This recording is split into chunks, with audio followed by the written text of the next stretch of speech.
35% increase করেছে, এটা পুরুষদের মধ্যে, এবং 48% ইনক্রিজ করেছে ওমেনদের মধ্যে। বুঝতে পারছেন নাম্বারটা কত হিউজ? একদম কোনো কিছু না পারলে আপনি হাঁটাহাঁটি করুন, আপনি একটু বাইরে গিয়ে পার্কের মধ্যে হাঁটুন, অন্য বন্ধু বান্ধবের সাথে বা পাড়া প্রতিবেশীর সাথে হাঁটুন। আমি ডাক্তার মোর্শেদ, আমি একজন কার্ডিওলজিস্ট, নিউ ইয়র্ক সিটি থেকে বলছি। আজকে এই ভিডিওটা করছি, আমার এক ভাই বলেছেন ওনার একটি সেবামূলক প্রতিষ্ঠান আছে, আহ, সেটির জন্য। তো উনি কয়েকটি প্রশ্ন এবং উত্তর দেওয়ার জন্য বলেছেন এই ভিডিওতে, সেগুলি আমি দেওয়ার চেষ্টা করব। এবং আহ, উনি বলেছেন যে বাংলাদেশে কত পার্সেন্ট হার্টের রোগী, নাম্বার 2 কি কি কারণে হার্ট ব্লক হচ্ছে, নাম্বার 3 কি কি ব্যায়াম করলে হার্ট ভালো থাকবে, নাম্বার 4 হার্ট ভালো রাখতে কি কি খাবার খাওয়া উচিত এবং কি কি পরিত্যাগ করা উচিত। এবং অল্প সময়ের মধ্যে আমি এই আনসার গুলো দেওয়ার চেষ্টা করব। তো প্রথমে আহ, বিশেষ করে ডেভেলপিং কান্ট্রি যেমন বাংলাদেশে the heart disease related death কিন্তু ইন দ্য লাস্ট 10 ইয়ার্স এ অ্যাবাউট 15% ছিল। এবং এবং এটি আহ, এটি আহ, এই বিগত কয়েক বছরে এটি আরো বাড়িয়ে 35% ইনক্রিজ করেছে, এটা পুরুষদের মধ্যে, এবং 48% ইনক্রিজ করেছে ওমেনদের মধ্যে। বুঝতে পারছেন নাম্বারটা কত হিউজ? মাত্র কিছু বছরের মধ্যে এটি বেড়ে প্রায় অর্ধেকের মতো কাছাকাছি হয়ে গেছে। এবং আমার কাছে মনে হচ্ছে যে এই নাম্বারটা অনেক বেশি হবে। হুম। তো সুতরাং আহ, একটু কেয়ারফুল থাকতে হবে আমাদের সবাইকে। তো আসুন, যে কি কারণে যে আমাদের দেশে হার্ট ডিজিজটা বেশি হয়ে থাকে। নাম্বার 1 হচ্ছে যে এটি একটা জেনেটিক এবং এনভায়রনমেন্টাল ফ্যাক্টর ইনভলভ রয়েছে। তো জেনেটিক ফ্যাক্টর মিনস আমাদের সাউথ এশিয়ানদের মধ্যে একটা স্পেসিফিক জিন রয়েছে, যেটি আমরা ধারণা করতেছি যে যে এটির জন্য হার্ট ডিজিজটা সাউথ এশিয়াতে, বাংলাদেশে বেশি হয়ে থাকে। এছাড়াও লাইফস্টাইলটা আমাদের দেশীয় লোকদের মধ্যে অনেক ভিন্ন। আহ, তাছাড়া বিভিন্ন ধরনের রিস্ক ফ্যাক্টর আছে, যেমন ব্লাড প্রেসারে ভরা, তারপর ডায়াবেটিস আছে, স্মোকিং করে থাকে, তারপর তাদের কোলেস্টেরল আছে, মেটাবলিক সিনড্রোম আছে, অনেক সল্ট নিয়ে থাকেন, তারপর তেমন একটা ফিজিক্যাল অ্যাক্টিভিটি থাকে না। হুম।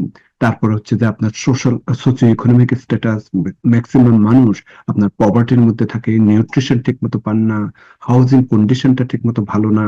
হ্যাঁ, তারপর হচ্ছে যে কালচারাল বিলিফ মিনস এক ধরনের ডায়েটের উপর তারা নির্ভর করবে, যেমন রোজার দিনে অনেক ভাজা পোড়া এগুলো খেতেই হবে। তারপর এক্সারসাইজ করা, যেমন মেয়েদের এক্সারসাইজ করতে দেখলে হয়তো এটা কালচারাল একটা থেকে একটু দূরে থাকে তারা, এই ধরনের আর কি। হ্যাঁ। তারপর বিভিন্ন ধরনের জগিং করার জন্য যে ধরনের ড্রেস করতে হয়, অনেক কালচারাল সমস্যা আছে। এছাড়া আরেকটা হচ্ছে যে আরবানাইজেশন, অনেক মানুষ এখন ইদানিং গ্রাম ছেড়ে শহরে আসতেছে। শহরের পলিউশন কিন্তু অনেক খারাপ, শহরে কিন্তু আপনার ফিজিক্যাল অ্যাক্টিভিটিটা কম হয়ে থাকে। তারপর ডায়েটারি প্যাটার্নসটা সেরকম অনেক ভিন্ন হয়ে থাকে, কারণ আপনারা গ্রামের মতো সে ভালো শাক সবজি ফ্রেশ এগুলি হয়তো খেতে পান না। অনেক প্রিজারভেটিভ দিয়ে হয়তো অনেক দিন রাখার জন্য বিভিন্ন ধরনের ফুডস গুলাকে প্রসেস করা হয়ে থাকে। হ্যাঁ, সেটি একটি। তারপর হচ্ছে যে একটা এইজিং প্রসেস, এটি একটি আছে। হ্যাঁ। তো এছাড়াও আমাদের দেশীয় লোকদের অনেকের হয়তো ভাইটামিন ডির অভাব আছে, তারপর আর্সেনিক কন্টামিনেশন ওয়াটার আছে। হ্যাঁ, তারপর এয়ার পলিউশনের কথা তো বললাম। তো এগুলি, তো এই যে আমি এত কিছু তো বললাম, যে এইজ এবং আপনার জেনেটিক, এই দুটোকে আপনি কখনো চেঞ্জ করতে পারবেন না। এটি আল্লাহরই দেওয়া। এবং কিন্তু এই দিকে চেঞ্জ করতে পারবো না বলে তো আমরা বসে থাকতে পারি না। আমাদেরকে অবশ্যই যে সমস্ত লাইফ স্টাইলের কথা বললাম, সেগুলো আমাদেরকে একটু মডিফাই করতে হবে, সেগুলো একটু চেঞ্জ করতে হবে, যাতে আমরা ভালো থাকতে পারি। হ্যাঁ, এটি একটি। আচ্ছা, এরপরে উনি জিজ্ঞেস করছেন যে কি ধরনের এক্সারসাইজ করা যেতে পারে যে হার্ট ভালো রাখার জন্য। অবশ্যই এটি এটি কোনো আহ, একটা সিক্রেট না যে আপনি যত ভালো ধরনের এক্সারসাইজ করবেন, যত ধরনের লাফালাফি করবেন এক্সারসাইজ এর মধ্যে, যত ধরনের আপনি, সেটি অ্যারোবিক এক্সারসাইজ হতে পারে, রেজিস্ট্যান্স ট্রেনিং হতে পারে, ফ্লেক্সিবিলিটি এক্সারসাইজ হতে পারে, এগুলি যে কোনোটা করতে পারে। একদম কোনো কিছু না পারলে আপনি হাঁটাহাঁটি করুন, আপনি একটু বাইরে গিয়ে পার্কের মধ্যে হাঁটুন, অন্য বন্ধু বান্ধবের সাথে বা পাড়া প্রতিবেশীর সাথে হাঁটুন। হ্যাঁ, তারপর হাঁটার সময় যদি সম্ভব হয়ে থাকে একটু যদি ব্রিস্ক ওয়াকিং করতে পারেন তাহলে তো আরো ভালো হয়ে থাকে। হ্যাঁ, তো আমরা সাধারণত বলে থাকি যে 150 মিনিটস যদি আপনি মডারেট এক্সারসাইজ যদি করতে পারেন সপ্তাহে, কিংবা 75 মিনিটস যদি স্ট্রেনাস এক্সারসাইজ যদি করতে পারেন সপ্তাহে, খুবই বেস্ট হয়ে থাকে। এছাড়াও এক্সারসাইজের সাথে সাথে আপনি যখন লাইফস্টাইলের মধ্যে এমন ভাবে ইনভলভ আছেন, যেমন ধরেন আপনি হয়তো কম্পিউটারের মধ্যে বসে রয়েছেন, অফিসের ডেস্কের মধ্যে কাজ করতেছেন, প্রতি ঘন্টায় আপনি উঠুন, 10 মিনিট হাঁটাহাঁটি করুন।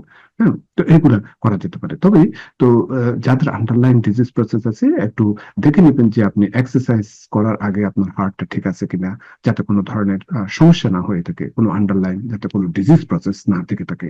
তবে এটি বলবো, আর যারা বাসাতে আছেন মা বোনেরা, তারা আপনার যে কোনো ঘরের কাজ কর্ম, আম, যেমন পরিষ্কার করা, যেমন সিঁড়ি বাড়া, যেমন আপনার এগুলোও করতে পারে। আপনি সবসময় নাড়াচাড়ার মধ্যে একটা থাকলে এটিও কিন্তু এক ধরনের এক্সারসাইজ। তো সুতরাং এটিও আপনাকে কিন্তু হেল্প করবে। এরপরে উনি জানতে চেয়েছেন যে কি কি খাওয়ার খেলে আপনার হার্ট ভালো থাকবে। সেটি আপনারা সবাই একই জানেন, ফ্রুটস এন্ড ভেজিটেবলের কোনো বিকল্প নেই, সেখানে অনেক ভাইটামিনস মিনারেলস আছে। তারপর হোল গ্রেইনস, যেগুলি আহ, যেগুলা ব্রাউন রাইস, তারপর কুইনোয়া, হোল গ্রেন ব্রেড, এগুলা এগুলা খেতে পারেন সাদা রুটির চেয়ে। তারপর প্রোটিন রিচ ফুডস, এগুলোতে অনেক ওমেগা 3 ফ্যাটি অ্যাসিড আছে। তারপর ফিশ যেগুলি, হ্যাঁ, তারপর বিফ যদি খেতে হয় তাহলে 95% লিন গ্রাউন্ড বিফ। তারপর হচ্ছে যে চিকেন, স্কিনলেস চিকেন, এগুলো খাওয়া যেতে পারে। যে এবং ফিশের কথা তো বললাম, ওমেগা 3 ফ্যাটি অ্যাসিডের উপর গুরুত্ব দেবে। এবং যেমন ওমেগা 3 ফ্যাটি অ্যাসিডের মধ্যে সালমন, সালমন যদি খেতে হয় সেটি আপনার ওয়াইল্ড কট সালমন হতে হবে, নট ফার্ম সালমন। এগুলো নিয়ে আমি কিছু ভিডিও করেছি, আপনারা দেখে নিতে পারেন।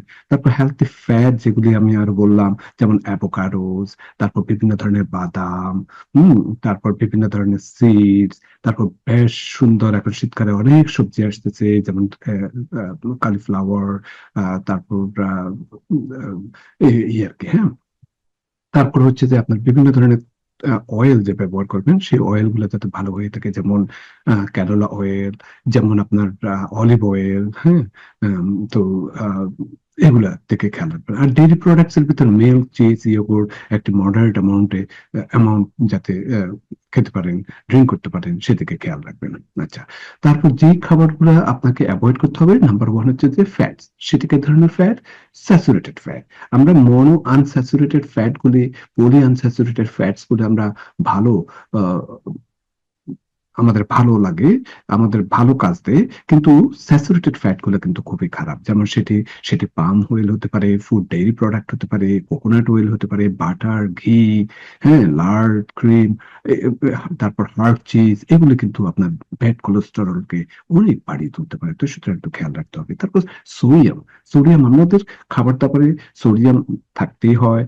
আহ, এবং সোডিয়াম আমাদের দরকার, কিন্তু অতিরিক্ত যাতে সল্ট যাতে না দিয়ে থাকেন সেদিকে খেয়াল রাখতে হবে। আমেরিকান হার্ট অ্যাসোসিয়েশন বলেছেন যে কোনো অবস্থাতে ডেইলি যাতে 1500 মিলিগ্রামের উপরে যাতে না খাওয়ায় বেটার। তারপর হচ্ছে যে সুগার, সুগার তো অবশ্যই একটু অনেক প্রবলেম করে থাকে, বিশেষ করে যাদের ডায়াবেটিস আছে, এমনকি যাদের কোলেস্টেরল আছে তাদের ক্ষেত্রেও, যাদের ক্যান্সার আছে তাদের ক্ষেত্রেও।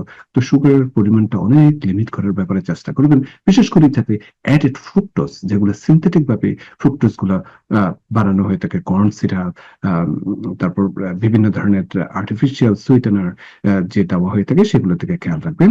যদি এমনিতে আপনি যদি সুইট টিথ হয়ে থাকে, আপনি ভালো ফল খাবেন, যে ফল থেকে যে ফ্রুক্টোজটা হয়ে থাকে সেটা অনেক বেটার, অনেক আপনার শরীরে ভালো অ্যাবজর্ব হয়ে থাকে, কিন্তু অ্যাডেড সুগার না। হ্যাঁ, তারপর হচ্ছে যে রিফাইন কার্বোহাইড্রেট, সেগুলো থেকে আপনি দূরে থাকবেন।